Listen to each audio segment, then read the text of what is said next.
Welcome to Pure Sex Radio, training men, educating women. Are you ready to get real and start living each day in purity? This dynamic program is designed to educate, encourage, and equip listeners with the tools necessary for living a life of sexual purity. Pure Sex Radio brings you the best in mobile talk radio. Listen to real-life struggles, learn how to overcome lust, pornography, and sex addiction, and get serious about purity. Your hosts for Pure Sex Radio are Jonathan Doherty and Stephen Cervantes. Jonathan is the director of Be Broken Ministries and founder of the Gateway to Freedom Workshop for Men. Stephen is the founder of the Hope Counseling Center. Visit us online at puresexradio.com. And now, please welcome Jonathan and Stephen on Pure Sex Radio.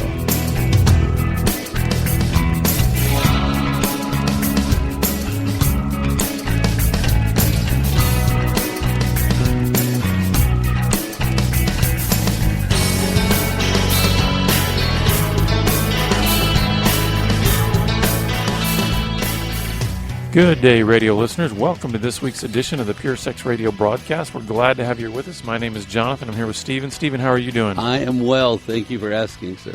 Excellent. Well, folks, before we get started today, I want to just remind you, as we do periodically, that we are a listener-supported broadcast. What this means is that all of these radio programs and podcasts and all of that kind of stuff is totally supported by generous donors just like you who listen to this program and feel like it's something that they would want to support. If you'd like to learn about the various ways that you can come alongside and partner with our ministry, just go to puresexradio.com and click on the Donate tab, and you can learn about the ways that you can partner with us.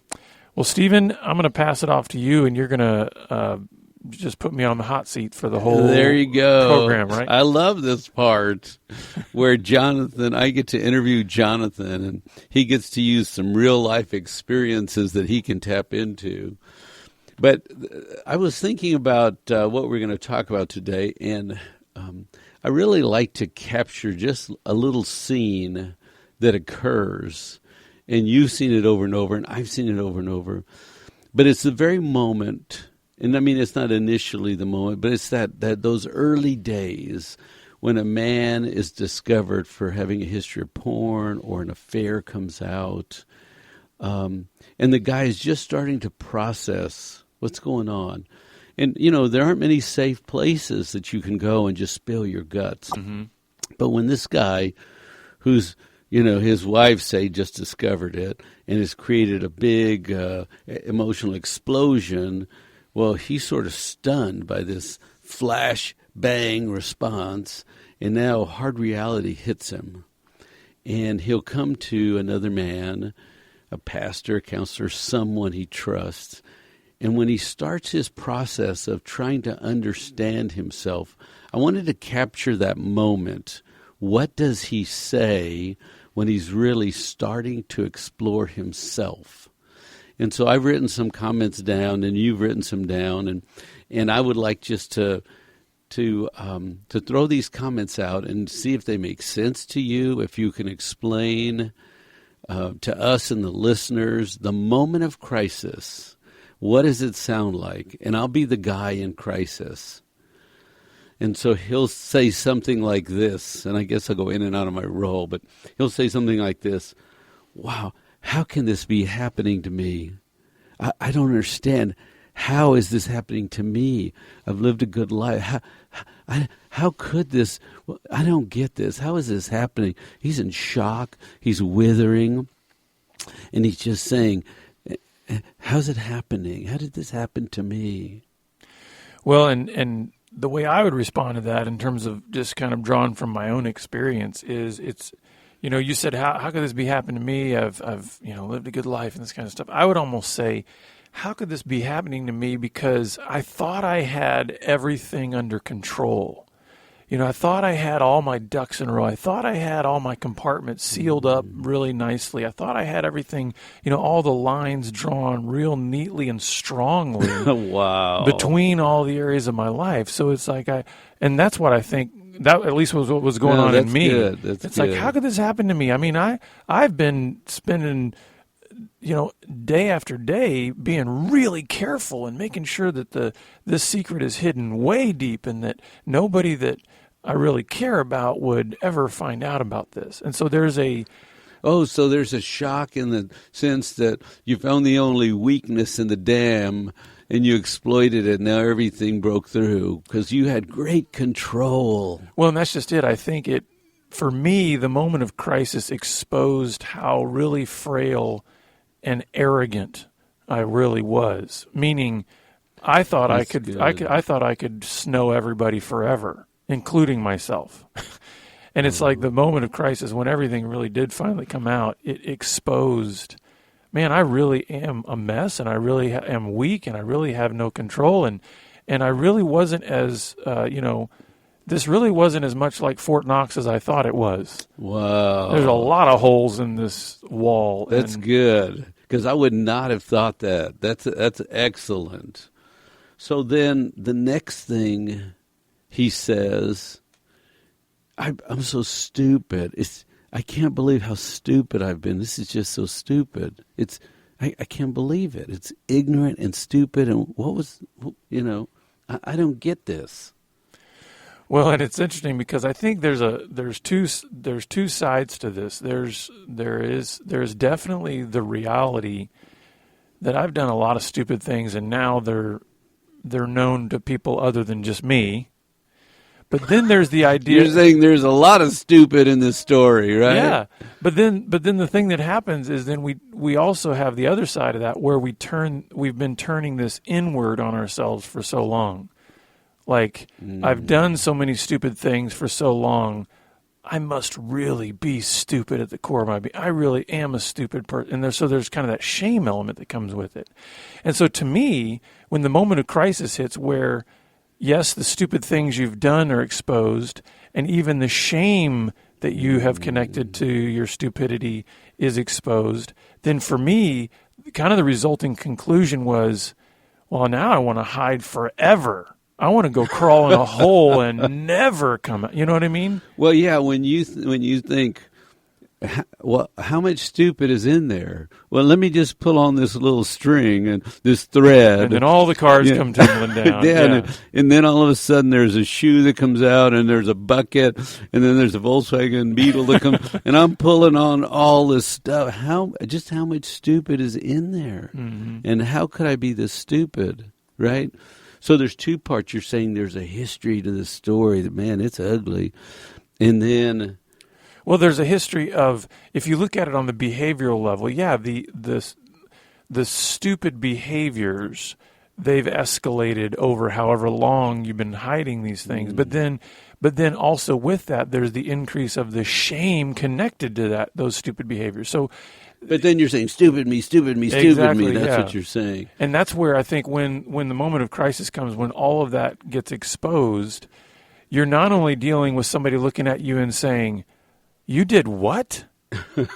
But you're also dealing with it's almost like then a whole new wave of shame comes over you because now you got other eyeballs looking at you and looking at your stupid behavior. Yeah. And because you've so associated your stupid behavior with stupid you, which is an identity issue, thinking that you at your core are stupid, then it just only increases that feeling of shame, which is why I think for me, it was like, well, now I really want to crawl in a hole and hide forever. I don't want to be around anymore at all because all of my weakness and brokenness and stupidity is exposed now, and I just want to hide. Wow. So there's a lot of stupid in my story.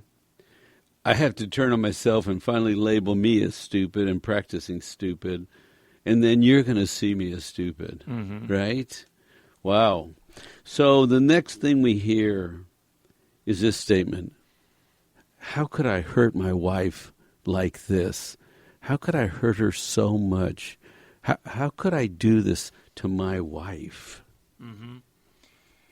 And this is where I think, at least for me, my wife left when the moment of crisis hit. So that when everything ultimately did come crashing down, she left. And I think, so this question for me exposed the depths of just how self-focused and how selfish I had really been.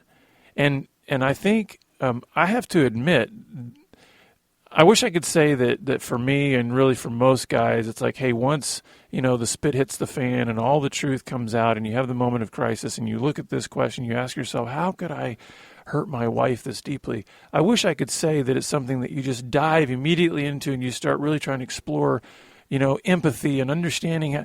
It's not like that. It's way scarier than that. It's way less, I guess I could say less intentional than that, meaning you recognize it and then you recoil back from it. In other words, you ask this question, how could I hurt my wife like that? And then it shows you, it kind of like peels the curtain back and you realize that you've been living a completely self-centered life, and then you shut the curtain real fast and you pull back because you're like, that's way too painful, way too real, way too personal. It just gets down to those deep areas of brokenness that we've been hiding from for so long. So recognize that... But you pull those curtain back and you peek at your wife and she's crushed on the other side of the curtain, you're saying, and then you close the curtain again because, that's a double, right? I got me and my stuff, and then I got a broken person. I already have a broken life. Mm-hmm. And I peek through and I see another broken life. And you're saying, okay, don't look at that. Whereas before we wouldn't be looking at that other life because we've got all our nice, neat little secret compartments and everything seems to be fine because, hey, she's, ignorance is bliss. She doesn't know what's going on. And so we can just kind of keep playing this game. But when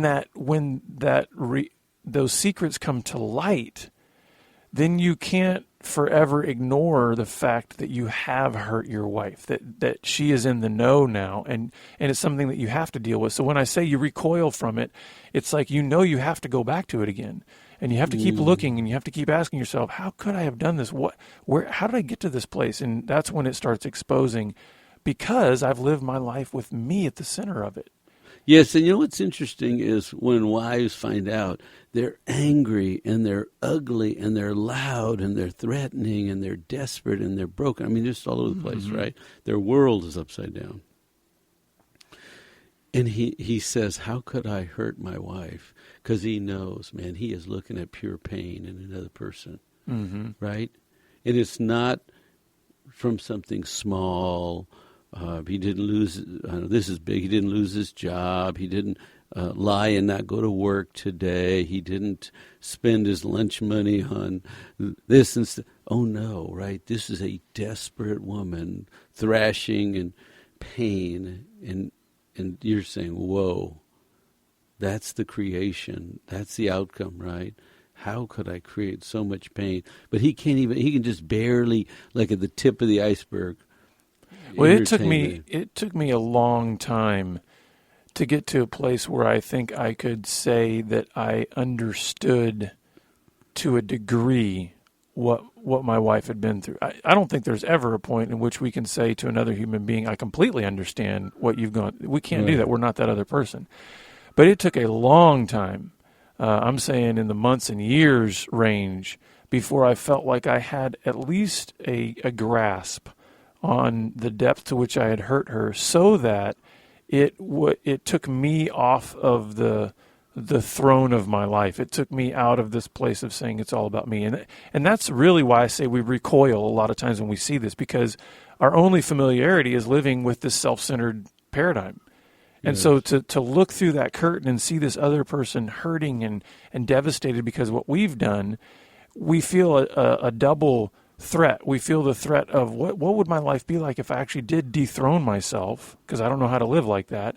And the other threat is, and I have no idea how to deal with a truly hurting other person. I don't know how to do that. I don't have relational skill. So and I don't deal with me well, right? So there's I can't this deal double with threat. you well. Yeah. And you know what's interesting when you talk about this individual? He's so centered or self-absorbed in this false reality he's created, that she's over there living very lonely, right? And how sad their relationship must be, because she wants a partner, right? She wants him to come out and engage her and talk about his life and the struggles of life and what happened today and grieving yesterday and hoping for tomorrow. And can we have that dialogue after dinner tonight? And that's great. Jonathan laughs.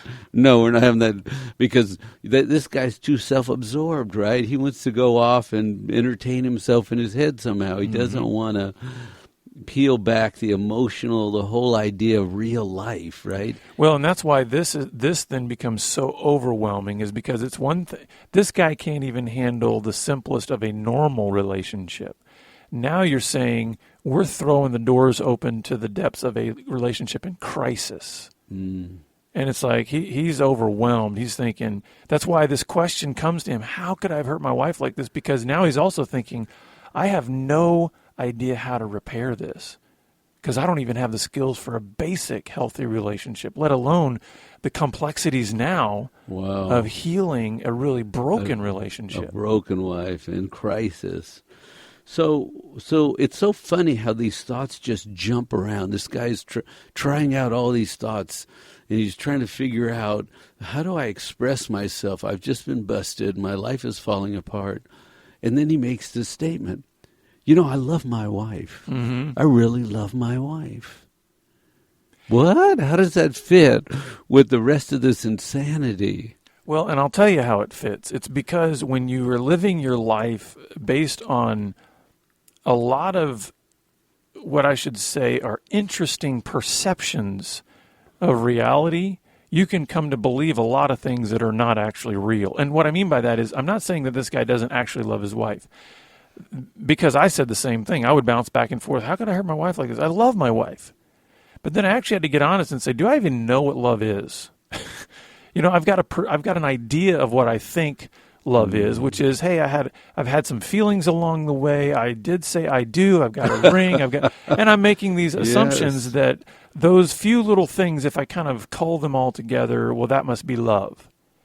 And that's why it's sort of perplexing when a healthy, rational, sort of sober-minded person hears somebody who is cheating on his wife, looking at porn, and out of his mouth he says, I love my wife. It makes no sense, right? Because you're going, no. Yeah, because you're not acting loving, you're not engaging, you're not involved, you're not deepening it. But if you understand that from this other guy's perspective, he is so convoluted in his thoughts, because again, think of what happens when you get very self-centered, self-focused. You kind of go a little bit crazy. So you're not having rational thought. I mean, there's nothing rational about an addiction, for sure. And so that's why he can have this idea of, I love my wife, yet I'm doing all these things that clearly show I'm not acting out of love for my wife. Yes, but it seems to me it's a very simple statement, right, about love. You're saying the perception is he loves because he did A, B, C, and D, right? He got married, he has a ring, but it's funny because even we use love like I love pizza, and I love going boating, or I love, right? I mean, I love lots of things. I love the Spurs. Right? Yeah, there you go. But just what does it take? Because today you love the Spurs, and next week they're losers. Right? I mean, that's how fickle we are. So he must be saying at a very light level. That's what you're saying. He has no great understanding of the depths of love. And here's the thing. Here's the way I would take this, again, from my own experience in that moment of crisis. When this thought would come into my head, I love my wife, it would almost be saying it as, I want to know how to do that.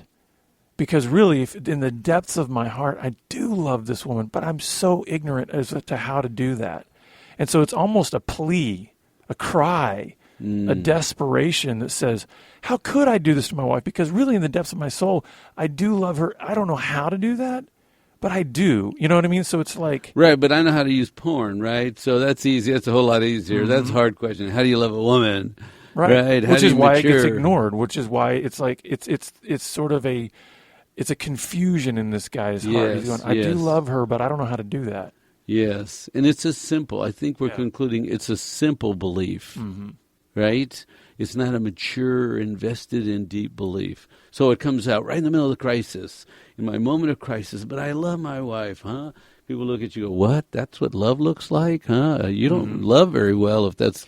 Well, and it makes sense that this would be on a very simple level, because think again about how this guy's living his life. He's living it all for himself based on pleasure, and so that he's not going to real deep level in his thoughts anyway. That's right. So the next statement that comes out of his mouth is, well, how did this happen? How did this happen to me? How did this happen? How did I get here? It's like a stunned little boy lost. How did this happen? Mm-hmm. And it's interesting because when I think about this one, I mean, I had this question a lot. The idea of how did I get here? Because there were so many things that I ended up doing in my life that at certain points they would have never crossed my radar as being something that I could have done.